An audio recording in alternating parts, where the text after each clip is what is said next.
Guarantee కార్డులు ఇచ్చి 100 రోజుల్లోనే అన్ని హామీలు అమలు చేస్తామని అందరికీ అన్ని రకాల హామీలు ఇచ్చి మొత్తం లెక్క కూడితే 420 హామీలు, ఒకటి కాదు రెండు కాదు 420 హామీలు ఇచ్చి ఓట్లు వేయించుకొని ఆ తర్వాత ఈరోజు మళ్ళీ కేసీఆర్ గారు అప్రూపాలు చేసినాడని అదని ఇదని తప్పించుకునే ప్రయత్నం ఏదైతే చేస్తున్నారో ఇది ప్రజలకు కూడా వాస్తవం అర్థమైంది.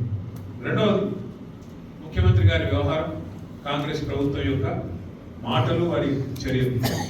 మీకు అధికారం ఇచ్చి కేసీఆర్ గారి కంటే ఆయన కొంత ప్రయత్నం చేసినారు, బాగా చేసినారు, మీకు అంతకంటే ఎక్కువ చేస్తారని మీకు అవకాశం ఇస్తున్నామని చెప్పి అధికారం ఇస్తే 22 నెలలు ప్రతి రోజు లేస్తే కేసీఆర్ జపం తప్ప ముఖ్యమంత్రి గారు అయితే చేసింది ఏమి లేదు.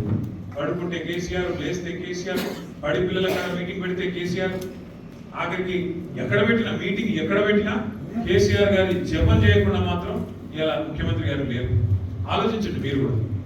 5 ఏళ్ల కోసం నీకు ప్రజలు అవకాశం ఇచ్చినప్పుడు నువ్వేం చేయాలా? కేసీఆర్ గారు రూపాయి పని చేస్తే నువ్వు రూపాయిన్నర పని చేయండి, ఎవరు వద్దన్నా.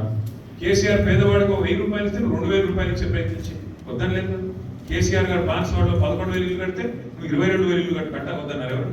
అట్లా ఉండాలి. కానీ తెల్లారి లేస్తే ఒకటే మాటల దాడి, బూతులు, ఇష్టం వచ్చిన తిట్లు, ఇంకా దాన్ని తప్పించుకోవడానికి, గ్యారంటీల నుంచి తప్పించుకోవడానికి చేతగాని మాటలు. అప్పుల పాలైపోయింది,